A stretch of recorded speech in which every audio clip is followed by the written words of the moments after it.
হ্যাঁ, এখন তেল পরিমাণ মতো। ওসেনি না আরো বেশি আর একটু হয়েছে। ও বনি না আর কত দিন এইয়া ঠিক আছে, এবার তেলটা গরম করলে অপেক্ষা করতে হবে একটু। আজকে হবে সসিন্দা ভাজি। প্রথমে এভাবে সসিন্দা কুচি কুচি করে কেটে রেখেছি আমরা।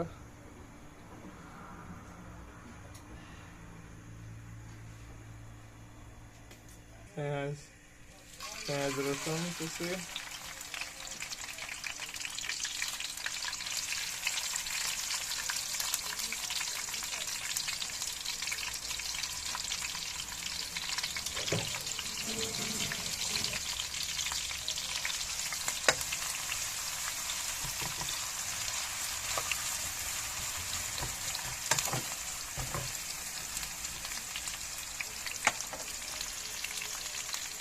পরিমাণ মতো লবণ,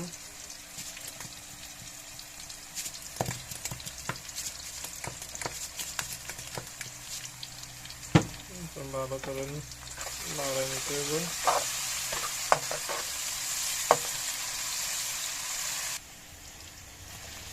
এখন সসুনটা দেওয়া হইতেছে। তো এখন আপনি লবণ মরিচ আর হলুদ মরিচ দিলে দেন না, দিয়ে আর একটু পরে এখন দিলে পুড়ে যাবে। এখন দিলে হলুদ মরিচ পড়ে যাইব। সচিনটা মন দিয়ে এলে তারপরে তার থেকে পানি ধরে যাইলে হ্যাঁ এরপরে দিতে হবে হলুদ মরিচ ঠিক আছে। আর লাড়ি দিতে হবে একটু।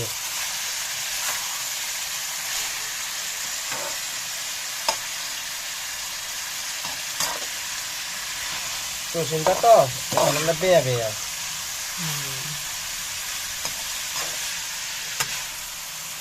নদীর কাড়ি দুই ভাগ দেখে লাগে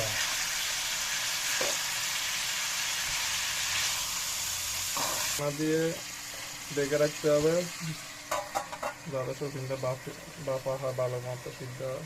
5 মিনিট পরে আমরা এখন দেখতেছি মোটামুটি সচিনটা মন দিয়ে গেছে, পানি বাইরে গেছে ছেড়ে দিয়েছে। কালারটা অনেক সুন্দর দেখা যাচ্ছে। আমরা আর একটু পরে এর মধ্যে হলুদ মরিচ দিব, এভাবে কিছুক্ষণ খোলা রাখবো।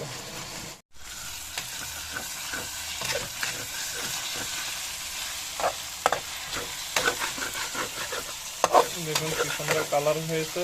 এর মধ্যে আমরা একটু টমেটো কুচি কুচি করে কেটে দিয়েছি কালার আসার জন্য। আপনারা তাহলে টমেটোটা শুরুতে দিতে পারেন, আমরা এখন দিয়েছি। আমরা কিন্তু এখানে কোনো পানি দিই নাই, তেলের উপর ভাজি করতেছি। আর পানি এখানে সসিন্দার মধ্যে পানি যা আছে ওইগুলোই, বাড়তি কোনো পানি দিয়ে নাই। পর ডেকে রাখবো কিছুক্ষণের জন্য। আনুমানিক 5 মিনিট হয়ে গেছে। এখন আমরা দেখবো কি, মাশাআল্লাহ দেখুন অনেক সুন্দর কালার হয়েছে। এখন আমাদের সসিন্দাটা পুরোপুরি হয়ে গেছে। এখন একটু নেড়ে চেড়ে দেখবো, এরপর নামিয়ে নেব। অনেক ভালো কালার হয়েছে, অনেক গ্রামটা ভালো হয়েছে। দেখুন হয়ে গেছে আমাদের সুস্বাদু সসিন্দা ভাজি।